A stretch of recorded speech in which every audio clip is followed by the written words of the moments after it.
Welcome back to Reveal His Kingdom, where we're just reading the Bible every single day. Just the Bible. His word is good enough. No commentary. So today we're going to be in Matthew chapter 13. Matthew chapter 13. And all of these are coming from the New Living Translation of the Bible. New Living Translation. So we're going to be in Matthew chapter 13.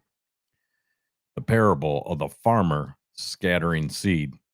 Later that same day, Jesus left the house and sat beside the lake. A large crowd soon gathered around him, so he got into a boat. Then he sat there and taught as the people stood on the shore. He told many stories in the form of parables, such as this one. Listen, a farmer went out to plant some seeds. As he scattered them across his field, some seeds fell on a footpath, and the birds came and ate them. Other seeds fell on shallow soil with underlying rock. The seeds sprouted quickly because the soil was shallow, but the plants soon wilted under the hot sun, and since they didn't have deep roots, they died. Other seeds fell among thorns that grew up and choked out the tender plants. Still other seeds fell on fertile soil, and they produced a crop that was 30, 60, and even 100 times as much had been planted. Anyone with ears to hear should listen and understand. His disciples came and asked him, "Why do you use parables when you talk to the people?" He replied, "You are permitted to understand the secrets of the kingdom of heaven, but others are not. To those who listen to my teaching, more understanding will be given, and they will have an abundance of knowledge. But for those who are not listening, even what little understanding they have will be taken away from them. That is why I use these parables. For they look, but they don't really see. They hear, but they don't really listen or understand." This fulfills the prophecy of Isaiah that says, "When you hear what I say, you will not understand. When you see what I do, you will not comprehend. For the hearts of these people are hardened, and their ears cannot hear. And they have closed their eyes, so their eyes cannot see, and their ears cannot hear, and their hearts cannot understand, and they cannot turn to me and let me heal them. But blessed are your eyes because they see, and your ears because they hear. I tell you the truth. Many prophets and righteous people long to see what you see, but they didn't see it. And they long to hear what you hear, but they didn't hear it. Now listen to the explanation of the parable about the farmer planting seeds. The seed that fell on the footpath represents those who hear the message about the kingdom and don't understand it. Then the evil one comes and snatches away the seed that was planted in their hearts. The seed on the rocky soil represents those who hear the message and immediately receive it with joy. But since they don't have deep roots, they don't last long. They fall away as soon as they have problems or are persecuted for believing God's word. The seed that fell among the thorns represents those who hear God's word, but all too quickly the message is crowded out by the worries of this life and the lure of wealth, so no fruit is produced. The seed that fell on the good soil represents those who truly hear God and understand God's word and produce a harvest of 30, 60, or even 100 times as much has been planted. Parable of the wheat and weeds. Here is another story Jesus told.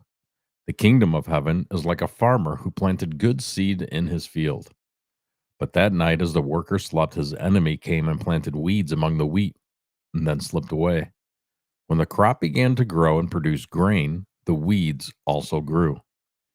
The farmer's workers went to him and said, "Sir, the field where you planted that good seed is full of weeds. Where did they come from?" "An enemy has done this," the farmer exclaimed.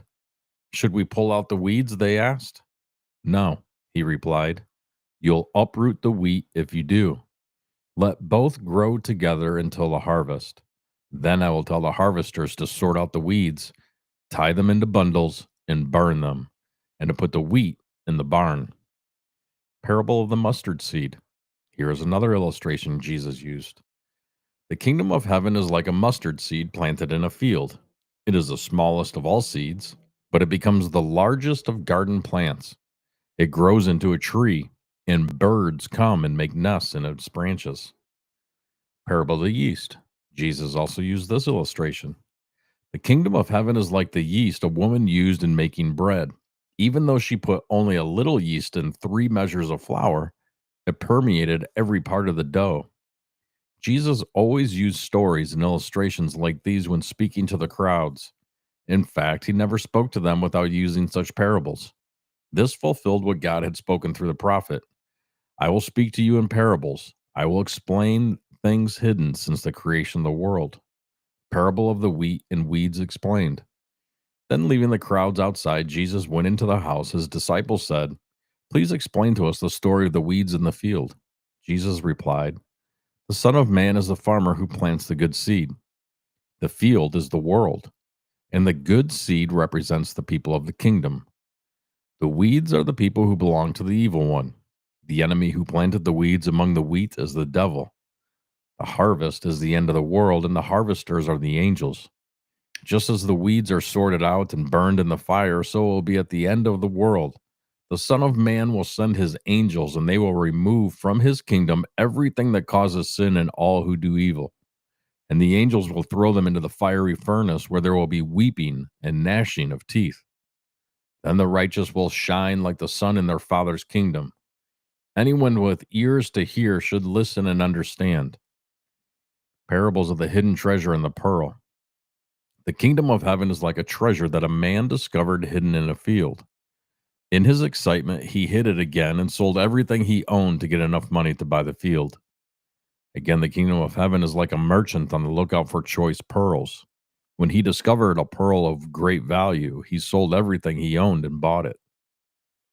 Parable of the fishing net. Again, the kingdom of heaven is like a fishing net that was thrown into the water and caught fish of every kind. When the net was full, they dragged it up onto the shore, sat down, and sorted the good fish into crates and but threw the bad ones away. That is the way it will be at the end of the world. The angels will come and separate the wicked people from the righteous, throwing the wicked into the fiery furnace where there will be weeping and gnashing of teeth. Do you understand all these things? Yes, they said, we do.